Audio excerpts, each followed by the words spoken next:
Alright, welcome back to the Couch Live here on Rock100DIZ.com and of course HolisticLifestylesRadio.com and WWNN 1470 on the radio dial up there in Pompano Beach. Welcome everybody. This is a YouTube segment of the Couch Live, and of course I am the street certified dope Dr. Louis Delgado. That's Louis Delgado, certified addictions professional, and we have addiction medicine specialist here, my co-host Dr. Ken Hoffman. How we doing today? Hello. He didn't want to talk or something. And then, of course, we have Denise McLean Solis as my microphone took a dive. Hello, Denise. Hey, everybody out there in cyberspace. How you doing? Cyberspace and radio space and all space. And, of course, Captain Chris Hill is our producer. And this segment is brought... you see his little fingers? And this segment is brought to you by dlmsuccess.usana.com. That's dlmsuccess.usana.com. That's our sponsors for this segment. We're talking about addiction medicine research today, how they're trying to find a cure for addiction. Now, for many years we've talked about how there's no cure for addiction, but there are treatments, and very effective treatments for addiction. There's regular treatments, there's medicinal treatments, there's alternative therapies that we use. But if you research the research, you keep hearing little code words and code names, and you see the word neurogenesis out there, new neuron growth, and all this other stuff.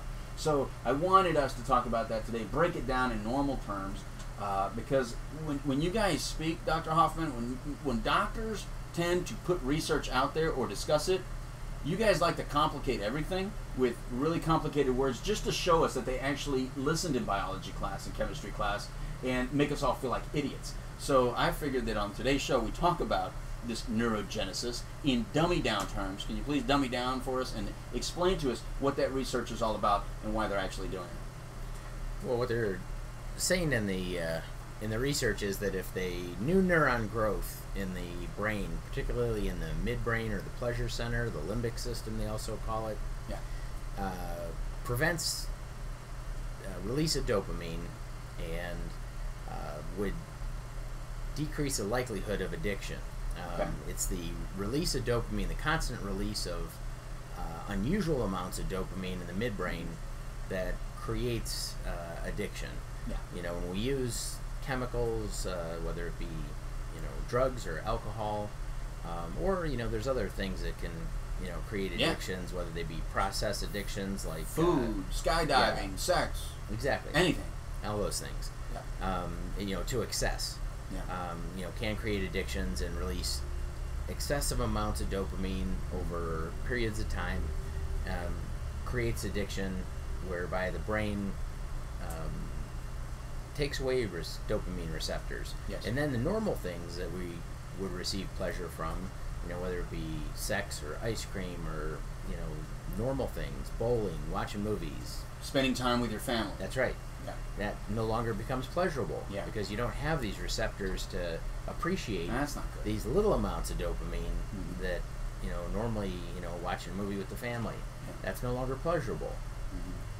So now all of a sudden you're trapped in that space where the only thing that gives you pleasure is either that activity, if it's a process addiction or a behavioral addiction or the drugs or the alcohol. Now that's the only thing that gives you pleasure. So the big question is if they actually find a way to regulate that dopamine release and the reuptake better by this new neuron growth, and they can actually take out the addictiveness of substances or the human brain from becoming addicted, what happens to the users out there? Do we think that more people will use? I mean, Denise, you got some feedback from people. We asked people, do they think more people will use? Do they think people in recovery will go back to using because they're no longer addicted? It's cured. What would happen? Is it okay to go out and do cocaine? Yeah, is it okay to go out there and do cocaine, oxys, and stuff, knowing the obsession is no longer going to be there? Now, of course, mind you, addiction is a biopsychosocial disease, spiritual disease. It has so many components to it. But when you actually work on this one component, it's going to change people's mindset. So what did the people say, Denise? Basically, it was interesting because there was kind of, to me, it's a three-way street. One of the feedback I'm getting is basically that people that have had a negative history with drugs in general, whether it's been through the loss of a loved one or their own addiction, whatever, they would say no. They would not do it because of the danger factor. That it just, it's ruined people's lives. The whole hype around drugs would convince them not to. But I think that there are probably, I didn't get any positive that said, oh yeah, I'm going to go right really? out there and try not one person not said one they'd go out person, and use. everybody, and I think that's because of your level of education that we have now, that people know more about what drugs do to you, and they've also had their experiences with, what did you say, how many, 28 million?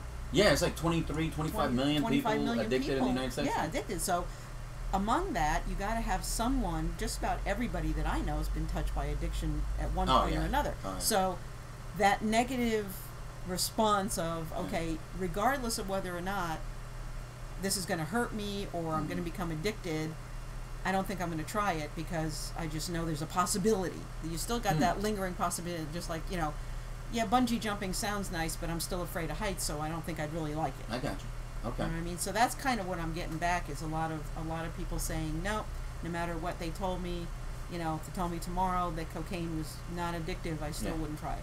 Wow, and I expected a complete different response. Yeah. I expected it to, and you know what? That's probably saying a lot of the people that actually follow this program. A lot of people that follow this program say, no, I wouldn't do it. But I got a feeling that some people, maybe they just don't follow us. Right. You know what I mean? The people that say, yeah, all right. I think there are people out there that probably say, you know what? Oh, yeah, I've been curious about it, especially teenagers. Yeah. That's where you're going to find I think you would find your biggest experimental, you know, population that would try it and say, well, now I have no reason not to do it. Okay. You know? What about you, Ken? The biggest problem that I see is that, you know, science, I love science, obviously, you know, being a physician, and I love the study of the brain and things like that, but sometimes science really screws up. And, you know, when they went out and they looked at gene technology and the whole cloning thing, what's the first thing they did? Clone a goat? Cloned a goat, okay? they didn't bring back somebody's arm.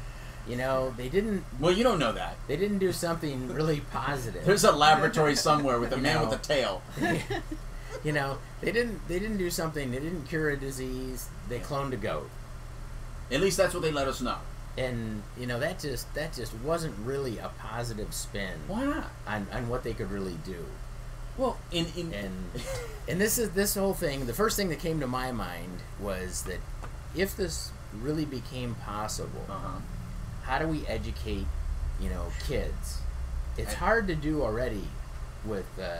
You know, teenagers that think they're 6'10" and bulletproof. Absolutely.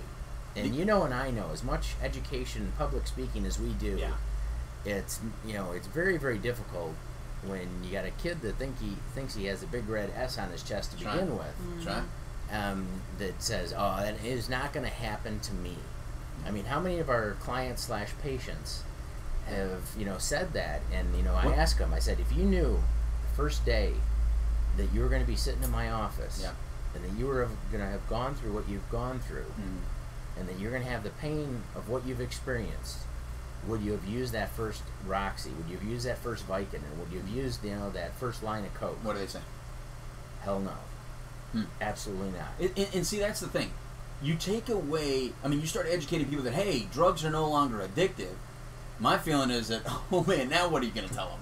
Right. You know, you might as well legalize them all. You could ruin your family life. You could give up your religion. I mean, you could, you know. Yeah, because the using is still going to cause certain behaviors. You know, in other words, it's still going to have fallout. Right. So now teenagers going to say, okay, now I can text, drive, and do cocaine. Wow. Well, because you still have, there's a lot of people out there that are not alcoholics that get DUIs. I mean, you still make poor decisions on substances. Absolutely. So those problems are still going to exist. Also, if you sit around any rooms at all, if you've ever been to any of the rooms, then you're going to hear people, there's a lot of people with trauma. There are a lot of traumatic incidences out there where they're using for other reasons. So the abuse of substances to escape or to help some emotional damage or pain is still in existence. It's not just the neurochemical stuff that exists. That's one way to be addictive. Of course, when we talk about dependence, there are different levels of dependence, and you have those that involve tolerance and withdrawal and those that don't. And I think that's what's going to be the difference. You're still going to have people that emotionally they're dependent upon something, whether this exists or not. What do you think? There was a reason something caused it. Exactly. So anyway, it's something to talk about. It's something that you know we have to start thinking about, because maybe not in our lifetime, but in some point in time, they are going to find a maybe a solution for that part of the brain, and we're going to have to be ready of how we're going to explain it then. If we have difficulty explaining it now, we're definitely going to have trouble then.